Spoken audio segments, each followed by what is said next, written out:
Hello friends, तो आज हम 72nd बीपीएससी के लिए करंट अफेयर्स का इंटरनेशनल सेक्शन वाला कंप्लीट करेंगे। तो आइए स्टार्ट करते हैं। UN backs international court of justice climate ruling. The United Nation General Assembly adopted a resolution backing the International Court of Justice advisory opinion by a vote of 141 and 8 on 20 May 2026. India was among the 28 abstentions, while the US and 7 other countries opposed it. Tabled by the Pacific island nation Vanuatu, it supports the International Court of Justice July 2025 opinion that nations have legal duty to address climate change. Inaction could lead to liability and reparations claim. तो एक international court of justice का एक climate को लेके ruling था, तो उसको United Nation General assembly में उसको अडॉप्ट किया गया है और उसमें इंडिया जो है वो जनरल असेंबली में एब्सेंट था, लेकिन यूएस और अदर 7 कंट्रीज जो है उस क्लाइमेट रूलिंग का जो रिजोल्यूशन था उसको अपोज़ किया है। ये यूनाइटेड नेशन जनरल असेंबली में एक पैसिफिक आइलैंड नेशन वनातू के द्वारा टेबल किया गया था और इसने इंटरनेशनल कोर्ट ऑफ जस्टिस का जो 2025 जुलाई का जो ओपिनियन था उसको टेबल पर रखा। और ये जो ओपिनियन था 2025 जुलाई का इंटरनेशनल कोर्ट ऑफ जस्टिस का ये था कि जो कंट्री हैं, जो नेशन हैं, उनका एक लीगल ड्यूटी है टू एड्रेस क्लाइमेट चेंज। उनका एक लीगल ड्यूटी है जिससे वो क्लाइमेट चेंज को एड्रेस करें। अन्यथा अगर वो एक्शन नहीं लेते हैं, अपने ड्यूटी को फुलफिल नहीं करते हैं, तो it could lead to liability, उनके ऊपर लाइबिलिटी होगा कुछ और उन पर रिपारेशंस क्लेम किए जाएंगे। तो लेकिन इसको यूएस और 7 अदर कंट्रीज़ ने इसको अपोज़ किया है। ठीक है, तो ये आप वनातू जो है, वनातू इम्पॉर्टेंट है और बस वनातू ज़्यादा इम्पॉर्टेंट है कि कौन से कंट्री ने टेबल किया था।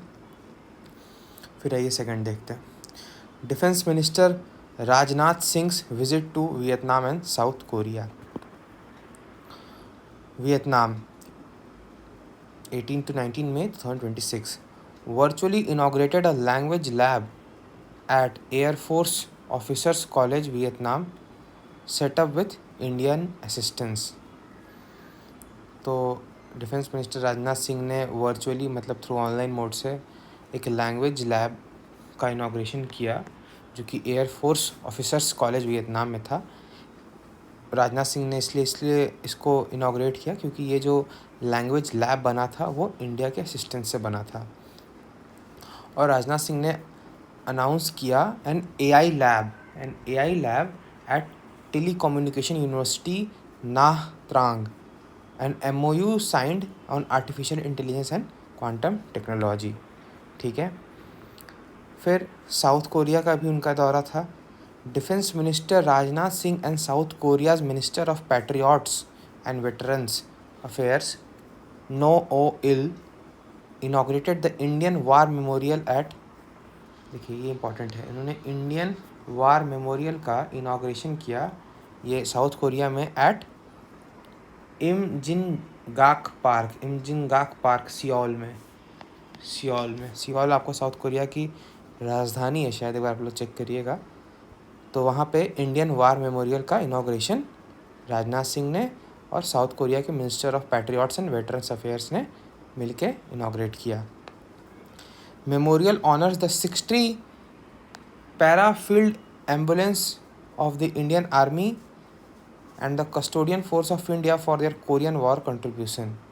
वो मेमोरियल जो है वो ऑनर करता है जो 60 para field ambulance of Indian army थी, Indian army para field ambulance of Indian army का जो 60 पैरा फील्ड एम्बुलेंस था वो, और and the custodian force of India का जो कस्टोडियन फोर्स है, उन दोनों के ऑनर में वो मेमोरियल बना है।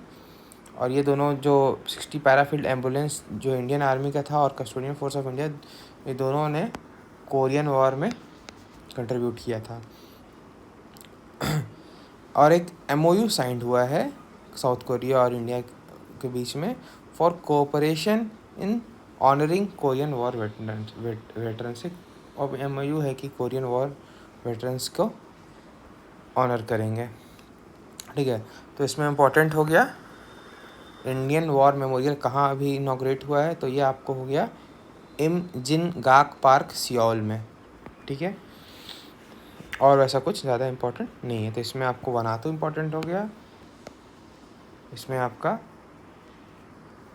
War memorial at Indian war memorial at Imjingak park Seoul. ठीक है, WHO world health organisation declares public health emergency over Ebola. WHO ने पब्लिक हेल्थ इमरजेंसी डिक्लेयर किया है क्योंकि इबोला के कारण। Outbreak in Congo and Uganda. Ebola outbreak in Congo और Uganda African nation है, वहाँ पे इबोला का आउटब्रेक हुआ है, उसी कारण WHO ने वहाँ पे पब्लिक हेल्थ इमरजेंसी को डिक्लेयर किया है। तो WHO declared the Ebola outbreak in the Democratic Republic of Congo and Uganda a public health emergency of international concern. Public health emergency of international concern उसको declare किया है on 17 May 2026 following 500 plus suspected cases and 130 plus suspected deaths. The outbreak is caused by Bundibugyo virus. जो outbreak होता है Ebola virus का, it is caused by Bundibugyo virus. ये important है, ये आपको इम्पोर्टेंट है कि कौन सा वायरस है। ये हो गया कहाँ पे हुआ है, तो कहाँ डिक्लेयर्ड इबोला आउटब्रेक कहाँ, तो ये आपका कॉन्गो और युगांडा, ये याद रखिएगा। अबाउट इबोला के बारे में देखते हैं। Ebola is a rare but highly fatal viral disease है। ठीक है, वायरस से होता है इसलिए वायरल डिजीज़ है, देख रहे हैं ना, Bundibugyo virus. Ebola is a rare but highly fatal viral disease caused by viruses of the ortho Ebola virus genus under the Filoviridae family. ये जो है कौन से जीनस का है इबोला वायरस, ये है ऑर्थो इबोला वायरस जीनस। कौन से फैमिली के अंडर आता है ये, Filoviridae family. Major outbreak causing species Ebola virus disease, Sudan virus disease, Bundibugyo virus disease. ठीक है, Ebola was first identified in 1976 through 2 simultaneous outbreaks, Sudan virus disease in Nzara present day South Sudan and Ebola virus disease in Yambuku present day Democratic Republic of Congo. The later occurred in a village near the Ebola river from which the disease taken its name. तो ये जो disease है ये Ebola river के नज़दीक में एक गांव था याम्बुकू, जो कि present day Democratic Republic of Congo में है। तो उसी इबोला रिवर के कारण ही ये इबोला वायरस का नाम पड़ा। ठीक है, fruit bats from the Pteropodidae family are believe to be the natural host of orthoebola virus. तो फ्रूट बैट्स हैं, बैट जो चमगादड़ फ्रूट बैट्स उनका नाम है, तो वो फ्रॉम द टेरोपोडिडेई फैमिली, इस फैमिली से बिलोंग करते हैं। तो माना जाता है कि वो जो ऑर्थो इबोला वायरस का जो होस्ट है, जहाँ वो रहते हैं, वो इन्हीं के ऊपर, फ्रूट बैट्स के ऊपर ही रहते हैं। ठीक है, फिर आ जाइए Indus water treaty. India on 16 May 2026 rejected the so-called award issued on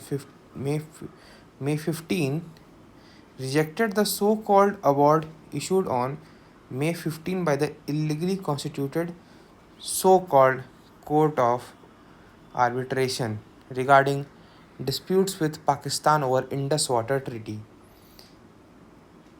The 5-member Court of Arbitration chaired by C.D. Murphy, US के थे, C.D. Murphy, was constituted in January 2023 at Pakistan's request over the design of India's Kishan Ganga and Ratal hydroelectric projects. India has kept the treaty in abeyance following the Pahalgam terror attack on 22 April 2025. Indus Water Treaty was originally signed on September 1960 in Karachi by Prime Minister Jawaharlal Nehru and Pakistan President Field Marshal Mohammad Ayub Khan with mediation by the World Bank. ठीक है, तो India ने एक जब एक court of arbitration के award को reject किया है 16 मई को 2026 में, और ये कोर्ट ऑफ आर्बिट्रेशन 15 मई को कॉन्स्टिट्यूट किया गया था, जिसको इलीगली कॉन्स्टिट्यूटेड बोला जा रहा है। ये कोर्ट ऑफ आर्बिट्रेशन को इसलिए कॉन्स्टिट्यूट किया गया था जिससे कि जो पाकिस्तान और इंडिया का जो डिस्प्यूट है रिगार्डिंग इंडस वाटर ट्रीटी, उसके रिगार्डिंग, ठीक है। और ये एक 5 मेंबर कोर्ट ऑफ आर्बिट्रेशन बना था, चेयर्ड बाय C.N.D. मर्फी, जो कि 2023 जनवरी में बना था पाकिस्तान के रिक्वेस्ट पे, the design of Kishan Ganga and Ratle hydroelectric projects. और इंडिया जो है ये ट्रीटी को एबेंस में रखा है, इंडस वाटर ट्रीटी को एबेंस मतलब कि अभी वो इंडस वाटर ट्रीटी अभी फॉलो नहीं हो रहा है, उसको रोका हुआ है, मतलब अबेंस पे है फॉलोइंग द पहलगाम अटैक के कारण। जान ही रहे हैं इंडिया जो है पाकिस्तान को सबक सिखाने के लिए अबेंस पे रखा है। और इंडस वाटर ट्रीटी जो है वो ओरिजिनली सितंबर 1960 को साइन किया गया था कराची में। उस समय हमारे प्रधानमंत्री जवाहरलाल नेहरू थे और पाकिस्तान के प्रेसिडेंट थे फील्ड मार्शल मोहम्मद अयूब खान। ये मोहम्मद अयूब खान और जवाहरलाल नेहरू के बीच में साइन हुआ था, और उस समय वर्ल्ड बैंक जो है उसने मीडिएशन किया था, ठीक है। अब देखते हैं इंडस वाटर ट्रीटी के अंडर वाटर एलोकेशन का क्या क्या प्रबंध है। India 3 eastern rivers Ravi Sutlej Beas about 33 million acre feet, जो कि 20% शेयर है, ठीक है। तो इंडिया को 20% शेयर है 3 ईस्टर्न रिवर्स का। जो कौन से 3 ईस्टर्न रिवर्स है? रवि, सतलज और ब्यास, ठीक है। Pakistan 3 western rivers Indus, Jhelum and Chenab about 135 million acre feet, about 80% of total Indus water. India can use western rivers for specified domestic, non-consumptive and agriculture purposes and can generate hydroelectric via the run-of-the-river project under specific design conditions.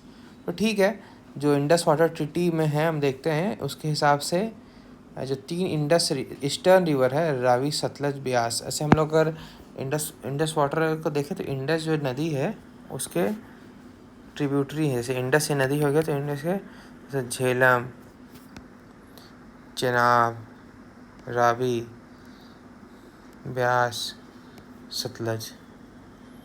तो झेलम, चेनाब, रवि, ब्यास और सतलज। तो रावी, ब्यास और सतलज है नीचे, eastern वाला 3 तो नीचे वाला है, ये जो है इंडिया के अंदर आता है, इसमें 20% मतलब इंडिया के अंदर आता है। और इंडस, झेलम और चेनाब ये पाकिस्तान के अंदर आता है। तो इंडिया के पास जो है वो 20% शेयर है वाटर का, और मतलब इंडस रिवर बेसिन का 20% और पाकिस्तान के पास 80% है। और इंडिया जो है ये जो इंडस, झेलम और चेनाब है उसका यूज़ कर सकती है कुछ कुछ पर्पस के लिए, for domestic, for non consumptive and agriculture purposes, and can generate hydroelectric, और हाइड्रोइलेक्ट्रिसिटी भी जनरेट कर सकती है through the run of the river project under specific design condition. ये ऐसा नियम, ऐसा मतलब एग्रीमेंट है, ठीक है। तो हमको पता होना चाहिए कि ऊपर का 3 जो है वो पाकिस्तान के अंदर है और नीचे का 3 इंडिया के अंदर है। तो रवि, ब्यास, सतलज इंडिया के पास, और इंडस, झेलम, चेनाब जो है वो पाकिस्तान की तरफ। ठीक है। External affairs ministers 3 nation visit. External Affairs Minister Dr. S. Jaishankar paid an official visit to Jamaica, Suriname and Trinidad and Tobago from 2 to 10 May 2026। ठीक है। तो डॉक्टर एस जयशंकर गए थे आपको 3 नेशन के विजिट में, Jamaica, Suriname and Trinidad and Tobago. Jamaica गए थे।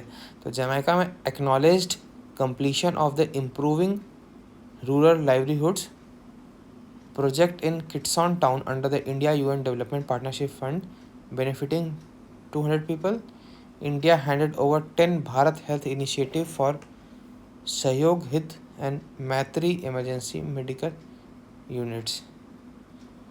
तो जमैका गए, वहाँ पे देखा कि जो रूरल लाइवलीहुड्स है वो इम्प्रूव कर रहा है। उसको इसलिए एक्नॉलेज किया कि वो जो रूरल लाइवलीहुड्स को जो इम्प्रूव करने का जो प्रोग्राम चल रहा था, प्रोजेक्ट चल रहा था, वो एक किटसन टाउन में था अंडर द इंडिया और यूएन डेवलपमेंट पार्टनरशिप फंड के थ्रू। और इसमें 200 लोगों का बेनिफिट हुआ और इंडिया ने हैंड ओवर कर दिया 10 भारत हेल्थ इनिशिएटिव फॉर सहयोग Hit and Maitri Bhishma emergency medical units. Bhishma medical emergency unit Jamaica को इंडिया ने दिया। फिर Suriname, Jaishankar handed over a passion fruit processing facility. Suriname में पैशन फ्रूट प्रोसेसिंग फैसिलिटी का हैंड ओवर किया। Jaishankar visited the Baba and Mai monument and paid tributes to the first arrivals of Hindustanis in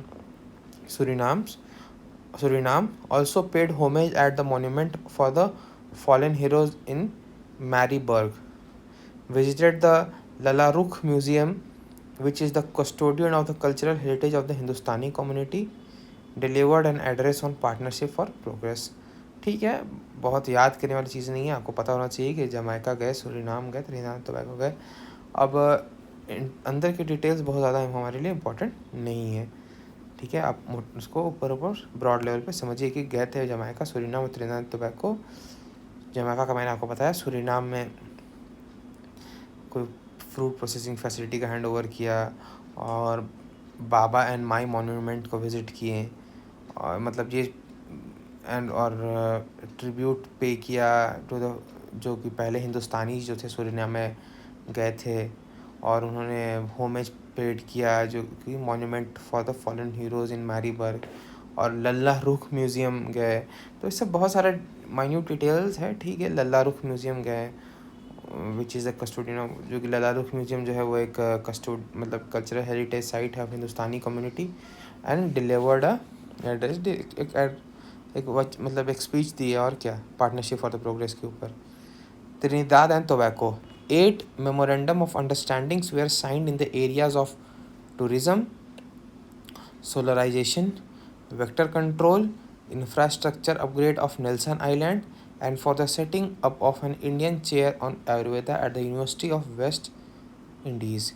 India handed over an agro-processing facility in South Trinidad.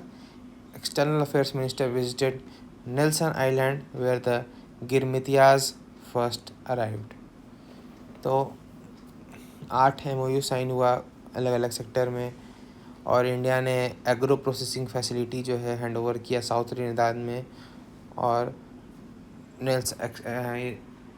Nelson island visit किया S Jaishankar जी ने, where गिरमितिया जो थे पहले, गिरमितिया कुछ history एक बार आप देखिएगा, वहाँ पे गिरमितियाज जो हैं वो उन्होंने सबसे पहले अराइव किया था। तो ये चीज़ याद रख सकते हैं कि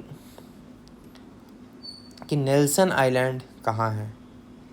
तो नेल्सन आइलैंड जो है आपका, Nelson island is in Trinidad and Tobago. ठीक है, तो नेल्सन आइलैंड के बारे में याद रखिएगा। ठीक है। UAE, United Arab Emirates announced exit from OPEC and OPEC plus. देखिए इंपॉर्टेंट न्यूज़ है ये, कौन से कंट्री ने रिसेंटली अनाउंस किया है कि that it is exiting from the OPEC and OPEC plus. तो ये इंपॉर्टेंट है कि UAE, यूनाइटेड अरब एमिरेट्स जो है वो ओपेक एंड ओपेक प्लस से एग्जिट कर रहा है। ये इसने अनाउंस किया 1 मई 2026 को। तो ये इम्पोर्टेंट हो गया न्यूज़। यूनाइटेड अरब अमीरात जो है ओपेक और ओपेक प्लस से एग्जिट ले रहा है। अब हम चलिए ओपेक एंड ओपेक प्लस के बारे में थोड़ा समझते हैं। OPEC OPEC was establish during the Baghdad conference. तो ओपेक कब इस्टेब्लिश हुआ था? During the Baghdad conference. ये आप याद कर सकते हैं कि ओपेक जो है बगदाद कॉन्फ्रेंस के समय इस्टेब्लिश हुआ था 1960 में। To coordinate petroleum policies among member countries, the UAE joined OPEC in 1967 through Abu Dhabi and continued after the UAE Federation was formed in 1971. इसके फाउंडिंग मेंबर्स कौन कौन हैं ओपेक के? Iran, Iraq, Kuwait, Saudi Arabia and Venezuela. देखिए Venezuela भी है, तो ये ध्यान में रखिएगा कि एक साउथ अमेरिकन कंट्री भी है। ये सब तो एशियन कंट्री हैं आपका। Iran, Iraq, West Asian country. Iran मतलब ईरान तो नहीं, मतलब सब एशियन ही है। कोई वेस्ट एशियन है, कोई मिडिल में है। तो ईरान, इराक में मिडिल में तो कोई नहीं है। सेंट्रल एशियन का मिडिल तो 5 आता है करीब। तो ये Iran, Iraq, Kuwait, Saudi Arabia and Venezuela, तो 5 इसके फाउंडिंग मेंबर हैं। ठीक है, तो इसको याद कर लीजिए। ओपेक के 5 फाउंडिंग मेंबर हैं: Iran, Iraq, Kuwait, Saudi Arabia and Venezuela. Current members include the 5 founding members plus Algeria, plus देखिए अभी अल्जीरिया भी है, Congo, equatorial Guinea, Gabon, Libya and Nigeria. तो टोटल हो गए 5 + 6 7 8 9 10 11। टोटल 11 कंट्री जो हैं अभी ओपेक के मेंबर हैं। ठीक है। Past members like Qatar, Indonesia, Ecuador and Angola have withdrawn. Headquarter shifted from Geneva Switzerland to Vienna Austria 1965। तो जिसका हेडक्वार्टर है वो है पहले स्विट्ज़रलैंड जेनेवा में हुआ करता था, आज की डेट में वो है ऑस्ट्रिया वियना में। तो ये इंपॉर्टेंट है कि कहाँ पे है, ये वियना में है। ठीक है, वियना ऑस्ट्रिया में इसका ओपेक का हेडक्वार्टर है। ओपेक प्लस जो है वो आपका 2016 में फाउंड हुआ। includes the core OPEC members along with 10 additional major oil producing nation, mostly notably Russia. तो ये जो ओपेक प्लस का कॉन्सेप्ट है 2016 में आया, जिसमें कि कोर ओपेक के मेंबर्स तो हैं ही, साथ में 10 additional major oil producing nation है, जिसमें कि एक मेजर जो है वो है रशिया। ठीक है, फिर नेक्स्ट देखते हैं। नई मिनाशे community. Israel airlifted around 240 people from Mizoram and Manipur to Tel Aviv under Operation Wings of Dawn from India's northeastern region. तो इसराइल ने, देखिए इम्पोर्टेंट है, इसराइल ने एयरलिफ्ट किया अराउंड 240 पीपल हमारे कंट्री से, जो कि मिज़ोरम और मणिपुर के थे, टू तेल अवीव इसराइल में है, वहाँ तक उन्होंने एयरलिफ्ट किया under operation wings of dawn. देखिए इंपॉर्टेंट है, ऑपरेशन विंग्स ऑफ डॉन, ये हमें याद रखना होगा कि कौन से ऑपरेशन की तरह। तो operation wings of dawn from India's north eastern region. Israel approved a phased plan to resettle nearly 6,000 Bnei Menashe members by 2030। तो इसराइल ने अप्रूवल किया है कि वो एक फेज्ड प्लान की तरह टुकड़ों में धीरे धीरे रीसेटल करेंगे, फिर से सेटल करेंगे नियरली 6,000 बनई मनाशे मेंबर बाई 2023 तक। बनई मनाशे कम्युनिटी के लोगों को 6,000 लोगों को रीसेटल करेंगे। बनी मनाशे का मतलब होता है children of Manasseh is a community mainly residing in Mizoram Manipur Mizoram में एक कम्युनिटी के लोग जो बनी मनाशे कम्युनिटी के लोग जो हैं वो मेनली रिसाइड करते हैं। They believe that they are descendants of the lost tribes of Israel. और उनका मानना है, जो बनी मनाशे कम्युनिटी के लोग हैं उनका मानना है कि वो जो है डिसेंडेंट्स हैं एक ट्राइब, एक भूला भटका ट्राइब जो था डिजाइल का, उसके, और exiled after the Assyrian conquest of the kingdom of Israel in 8th century BC, और उन्हें वहाँ से निकाल दिया गया था after the Assyrian conquest of the kingdom, मतलब जो इसराइल में कोई कॉन्क्वेस्ट हुआ था इस किंगडम के लिए, तो वो 8th सेंचुरी बीसी में, बीसी मतलब बिफोर, समझिए आज से 800 इधर और 200, मतलब समझिए लगभग 2800, 3,000 साल पहले की बात है कि उन्हें वहाँ से निकाल दिया गया था।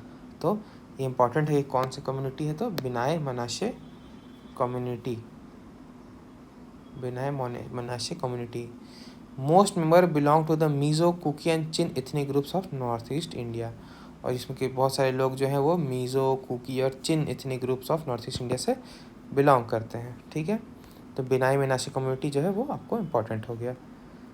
2026 white House correspondents association dinner, 2026 का white House correspondents association dinner. Shooting on 25 April 2026, gunshots were fired near the security screening area of White House Correspondents' Dinner at Washington Hilton, Washington DC। ठीक है, 25 अप्रैल को gunshot चला था near the security screening area of the White House correspondents dinner, जो कि Washington DC में है। और president Donald Trump, first lady Melania Trump मतलब डोनाल्ड ट्रम्प की wife, vice president JD Vance and cabinet members were evacuated by the US Secret Service. The suspect was identified as Cole Thomas Allen, 31 years, a highly educated tutor and amateur video game developer of Torrance, California।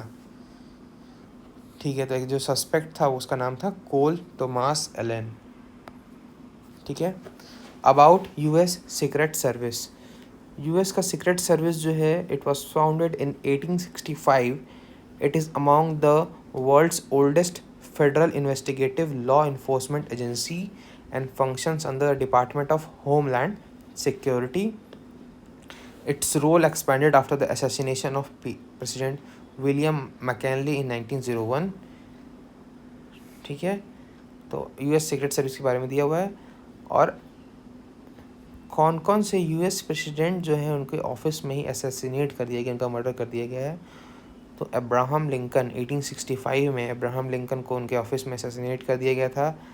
James A Garfield को 1881 में कर दिया गया था, William McNally को 1901 में, and John F Kennedy को 1963 में। ये 4 प्रेसिडेंट हैं जिनको उनके ऑफिस में ही मार दिया गया था यूएस में। ठीक है, तो आप ध्यान में रख सकते हैं। बाकी ज़्यादा कुछ इसमें दिया नहीं है, इम्पोर्टेंट मुझे नहीं लग रहा है। ठीक है, first ever life size Vivekananda statue in US, देखिए इम्पोर्टेंट है, विवेकानंद स्टैचू इन यूएस, पहला लाइफ साइज मतलब उनका जो ओरिजिनल साइज है उनके हिसाब से। The first ever life size statue of Swami Vivekananda in the US was unveiled in Seattle में। देखिए, सियाटल में स्वामी विवेकानंद जी का first ever life size statue को अनवील किया गया। Installed at the West Lake square में इंस्टॉल किया गया। It is the first such installation hosted by a city government in the US, sculpted by, इसका मूर्तिकार जो थे नरेश कुमार कुमावत थे, and jointly unveiled by Seattle mayor Katie Wilson and consul general of India in Seattle Prakash Gupta. तो Katie Wilson और प्रकाश गुप्ता जी के द्वारा दोनों मिलकर कोलैबोरेशन दोनों लोगों ने अनवील किया। The statue was gifted by the Indian council of cultural relations to the city of Seattle. Swami Vivekanand delivered his historic speech at the World's Parliament of Religion, Chicago on 11 September 1893। तो आज से 17 और 107 और 26 37 लगभग 133 years पहले स्वामी विवेकानंद जी ने parliament of religion Chicago में एक हिस्टोरिक स्पीच दिया था। ठीक है, इम्पॉर्टेंट फैक्ट है कि 51 foot tall statue of lord Rama was inaugurated by Caroline Parrish, mayor of Mississauga at the Hindu heritage centre Mississauga in August 2025। तो 51 foot tall statue of lord Rama भी जो है इनाग्रेट हुआ है आपको कनाडा के मिसिसागुगा कनाडा में। ठीक है, फिर आ जाइए world trade organisations 14th ministerial conference. ठीक है, तो WTO का 14th मिनिस्टीरियल कॉन्फ्रेंस ये कहाँ हुआ है देखिए, सबको देखना होगा। तो हेल्ड इन युआउंडे कैमरून। तो युआउंडे कैमरून याद रखिए कि वर्ल्ड ट्रेड ऑर्गेनाइजेशन का 14th मिनिस्टीरियल कॉन्फ्रेंस जो है वो युआउंडे कैमरून में इम्पॉर्टेंट है, युआउंडे कैमरून में हुआ है। ठीक है, चेयर्ड बाई लुक मैग्लोरी मबारका अंटांगा, ये कैमरून के मिनिस्टर ऑफ ट्रेड हैं और इंडिया से पीयूष गोयल जी रिप्रेजेंट किए थे। और जो WTO का जो मिनिस्टीरियल कॉन्फ्रेंस है, it is the highest decision making body है जो कि हर 2 साल में होता है। तो ये इंपॉर्टेंट है कि हर 2 साल इंपॉर्टेंट है, क्वेश्चन आता है। ठीक है, तो ये हाईएस्ट डिसीजन मेकिंग बॉडी है, ये भी पता होना चाहिए कि which is the highest decision making of world trade organisation. World trade organisation का highest decision making body is the ministerial conference, it held every 2 years. ठीक है, की हाइलाइट्स देखिए क्या क्या मेजर चीज़ हुआ था। Major agenda WTO reforms, fisheries subsidies, investment facilitation for development agreement, e-commerce moratorium and agriculture. तो ये मेजर एजेंडा में यही सब एजेंडा था। WTO reform, fishery subsidy, investment facilitation for development agreement, e-commerce moratorium and agriculture. Members agree to continue fishery subsidy negotiation. Member जो है उन्होंने माना कि फिशरी सब्सिडी का नेगोशिएशन जो है वो कंटिन्यू होना चाहिए। And present recommendation at ministerial conference 15। और मिनिस्टीरियल कॉन्फ्रेंस जो 15 होगा उसमें रिकमेंडेशन प्रेजेंट करने के लिए 2 डिसीजन को अडॉप्ट किया गया है। Greater integration of small economies into the multilateral trading system and improved implementation of special and differential treatment under the sanitary and phytosanitary measures and technical barriers to trade। तो improved implementation, तो special and differential treatment के का improved implementation अच्छे से हो under the sanitary and phytosanitary measures and technical barriers to trade. मतलब trade को और अच्छे से बढ़ावा देने के लिए मतलब स्पेशल एंड डिफरेंशियल ट्रीटमेंट मिले कंट्रीज़ को, और सैनिटरी एंड फाइटोसैनिटरी मेजर्स को and technical barriers to trade, ये सब चीज़ों को अच्छे से देखा जाए। किसी भी डेवलप्ड कंट्री के द्वारा डेवलपिंग कंट्री को झूठ मूठ का सैनिटरी एंड फाइटोसैनिटरी मेजर्स पे परेशान ना किया जाए फालतू टैरिफ लगा के। Important fact, world trade organisations 13th ministerial conference was held in Abu Dhabi, United Arab Emirates in 2024। तो ठीक है, हमारे लिए ज़्यादा इंपॉर्टेंट है कि इस बार 14th मिनिस्टीरियल कॉन्फ्रेंस कहाँ हुआ था। तो ये आपको कैमरून में हुआ था। कैमरून आप लोग एक बार ज़रूर मैप में निकाल के देखिए। अगर आप लोग को मैं दिखाता हूँ का कैमरून, एक सेकेंड। अच्छा, आप लोग देख लीजिएगा कैमरून कहाँ पे। कैमरून वैसे देखिए, कैमरून जो है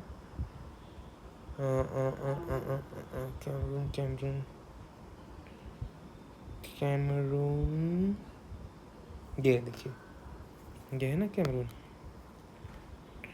ये कोस्टल कंट्री है, Atlantic ocean, south Atlantic ocean है, इक्वेटर से ऊपर है कैमरून, इक्वेटर है लाइन उसके ऊपर में है। ठीक है, तो इक्वेटर लाइन से कैमरून टच नहीं होता है।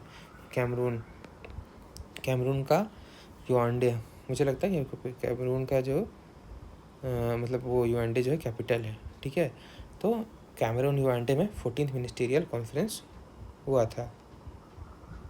ठीक,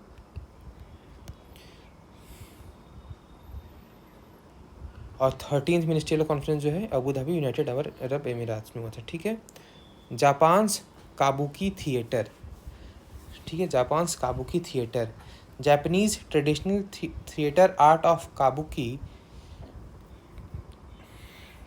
Japan's traditional theater of kabuki is celebrated at theaters and special event every few years। तो जापान का एक ट्रेडिशनल थिएटर आर्ट है काबुकी, जो कि थिएटर में सेलिब्रेट किया जाता है एंड स्पेशल, और कभी कभी स्पेशल इवेंट्स पे सेलिब्रेट किया जाता है कुछ सालों में।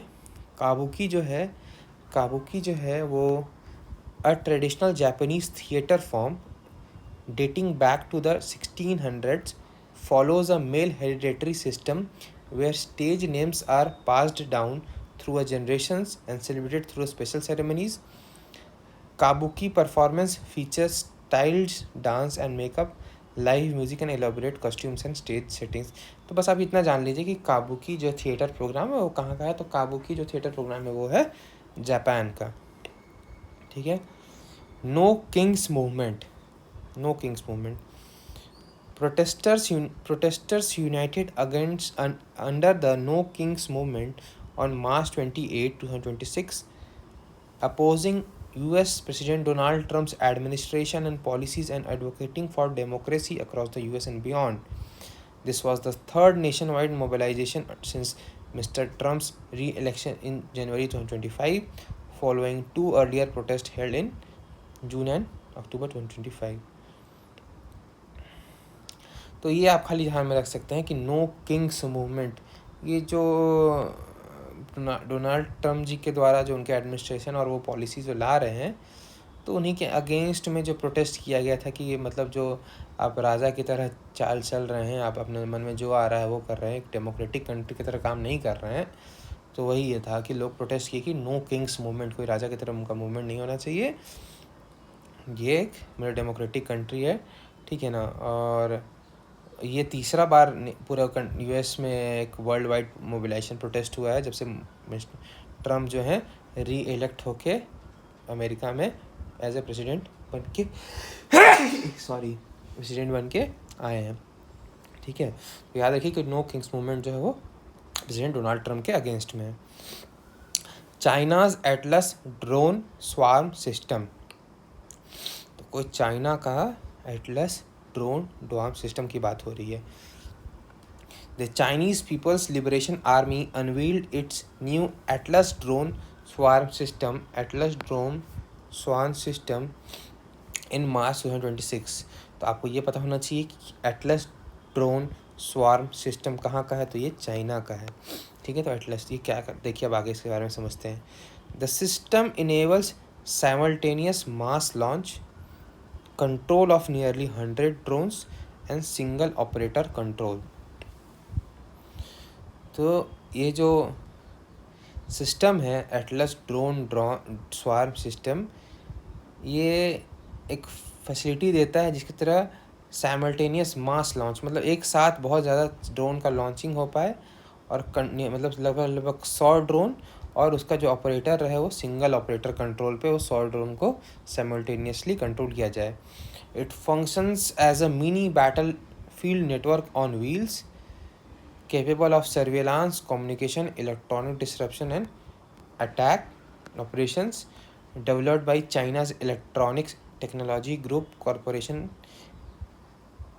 ठीक है। तो बस इतना जानना है कि एटलस ड्रोन स्वार्म सिस्टम किसका है, वो है चाइना का। वो साइमल्टेनियस मास लॉन्च करता है और लगभग नियरली 100 ड्रोन को एक साथ कंट्रोल कर सकते हैं विद सिंगल ऑपरेटर कंट्रोल। ठीक है। तो अब आगे का हम लोग नेक्स्ट क्लास में ज्वाइन करेंगे। Thank you.